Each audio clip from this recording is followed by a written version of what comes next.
12 अगस्त 2024 को social media पर एक वीडियो बहुत तेजी से वायरल होता है।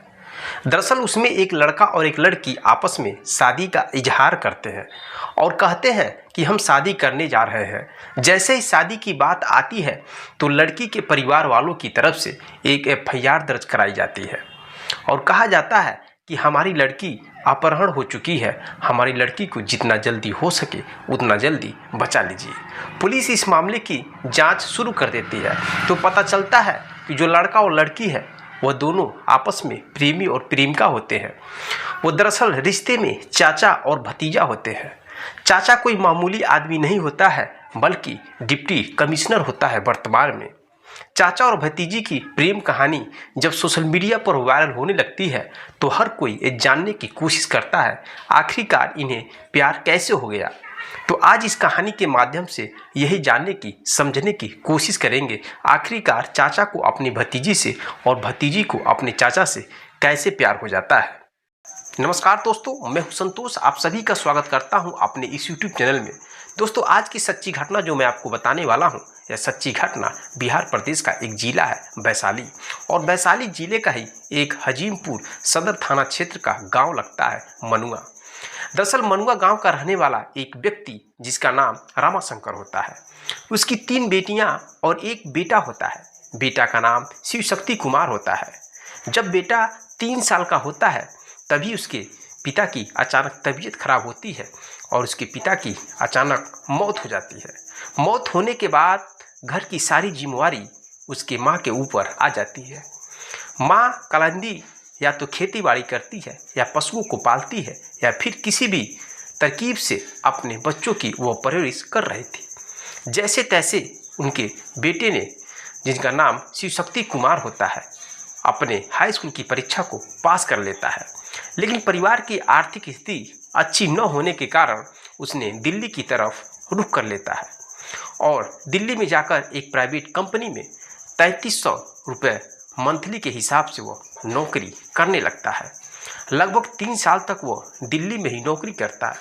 अब जब नौकरी करने के लिए जाया करता था तो रास्ते में उसको 1-2 विज्ञापन मिला करते थे देखने के लिए। उस विज्ञापन में साफ साफ लिखा था यूपीएससी एग्ज़ाम के बारे में। जब यूपीएससी एग्ज़ाम के बारे में बार बार उसको विज्ञापन देखने को मिलता था तो उसने सोचा क्यों ना हो यह जो ज़िंदगी हम जी रहे हैं एक मज़दूर की जो प्राइवेट कंपनी में काम करता था, उसको छोड़ छाड़ के वापस अपने गांव चल देता है। और गांव जाने के बाद फिर देखता है कि करना क्या है। दरअसल उसने दिल्ली से वापस अपने गांव का सफ़र तय किया और गांव पहुंच जाता है। तब तक उसके 3 साल बीत चुके थे, क्योंकि हाई स्कूल की परीक्षा पास करने के बाद जब वो गांव आता है तो माँ उसकी मेहनत मजदूरी करती थी, किसी तरकीब से अपने बेटे की आगे पढ़ाने की प्रक्रिया शुरू करती है। आखिरकार उसने 12वीं की परीक्षा उत्तीर्ण कर लेता है और 12वीं की परीक्षा उत्तीर्ण करने के बाद साथ में वो काम भी किया करता है मेहनत मजदूरी का। साथ ही उसने यूनू यानी कि ओपन यूनिवर्सिटी जो होती है जिसमें अक्सर जाना नहीं पड़ता है, वहाँ पर उसने एडमिशन ले लिया और ग्रेजुएशन की उसने पढ़ाई कंप्लीट कर ली। साल 2015 में उसने ग्रेजुएट की और पढ़ाई कंप्लीट करने के बाद बीएचयू यानी कि पीए पीजीटी में एडमिशन लेता है। बनारस हिंदू यूनिवर्सिटी के जैसे वहाँ पर बीए में प्रवेश कर लेता है। तो परिवार यानी कि जो उसके पिता के जो चचेरे भाई होते हैं उनकी एक बेटी थी, वहाँ पर जो वो पढ़ने के लिए जाती है जिसका नाम सजल सिंधु भी होता है, उसका एडमिशन वहीं पर हो जाता है और 12वीं क्लास में एडमिशन लेती है। और जो लड़का होता है शिव शक्ति कुमार, वह एडमिशन लेता है पीजी में यानी पोस्ट ग्रेजुएट करने के लिए और वहीं से वह दोनों एक साथ रहने लगते हैं। इसी बीच में वह तैयारी भी कर रहा था बीपीएससी की, और यह लड़का और लड़की यानी कि चाचा और भतीजी जब आपस में मिलते थे तो ये दोनों बहुत सारी आपस में बातें करने लगे घर परिवार वालों के बारे में, क्योंकि यह एक दूसरे को बचपन से जानते थे, पहचानते थे। और कब यह दोनों एक दूसरे के रिश्ते में चाचा भतीजे होते हैं और कब रिश्ते में दोनों एक दूसरे से दोस्ती कर बैठते हैं, इनको पता ही नहीं चलता है। दोस्ती कब प्यार में बदल जाती है उनको पता ही नहीं चलता है। धीरे धीरे प्यार परवाना चढ़ रहा था। साल 2015 में इनकी मोहब्बत की कहानी शुरू होती है और धीरे धीरे करके वक्त आगे बढ़ने लगता है। लड़का पढ़ाई भी कर रहा था और साथ में बीपीएससी की तैयारी भी कर रहा था। पहला प्रयास, दूसरा प्रयास, तीसरा प्रयास, चौथा प्रयास, आखिरकार 5वें प्रयास में वह साल 2023 में उसकी बीपीएससी की जो परीक्षा में 2005वीं रैंक आता है। 2005वां रैंक प्राप्त होता है। जिस साल उसका रिजल्ट आया था उसी साल लड़की के पिता 2 जनवरी 2023 को उसके पिता यानी विजय कुमार गर्ग, जो कि एक प्रोफेसर होते हैं, उनका देहांत हो जाता है। इधर लड़की अपने पिता के मरने के बाद कहीं का वह नहीं रह चुकी थी, वह बहुत ही परेशान हो रही थी और उधर वह लड़का लगातार तैयारी कर रहा था। उसका नंबर आ जाता है, तब ये दोनों एक दूसरे के और भी ज़्यादा करीब आ जाते हैं। पहली नौकरी मिलती है डिप्टी कमिश्नर की, वह डिप्टी कमिश्नर बन जाता है और बेगूसराय नगर में इसकी पहली पोस्टिंग होती है और वहाँ से उनकी कहानी और तेज़ी से शुरू हो जाती है। मैं बात कर रहा हूँ 12 अगस्त 2024 को। लड़का और लड़की आपस में एक दूसरे से बहुत नज़दीक आ जाते हैं क्योंकि ज़िंदगी भर जीने मरने की साथ कसमें खा चुके थे।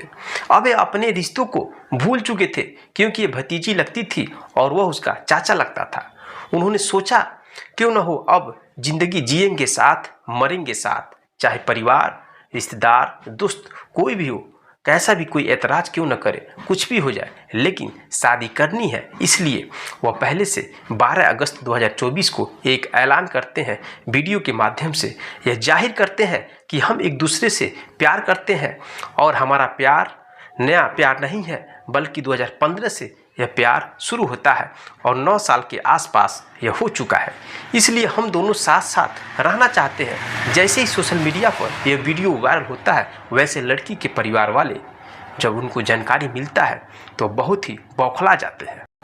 तो बिहार प्रदेश जिला वैशाली का एक हाजीपुर सदर थाना लगता है, वहाँ पर परिवार के लोग जाते हैं और एक FIR दर्ज कराते हैं लड़के पर और कहते हैं कि जो सजल सिंधु है, जो उनकी बेटी है, परिवार की लड़की है, उनका अपहरण कर लिया गया है और अपहरण करने वाला शिव शक्ति कुमार है, जो कि बेगूसराय नगर निगम के अंदर डिप्टी कमिश्नर होता है।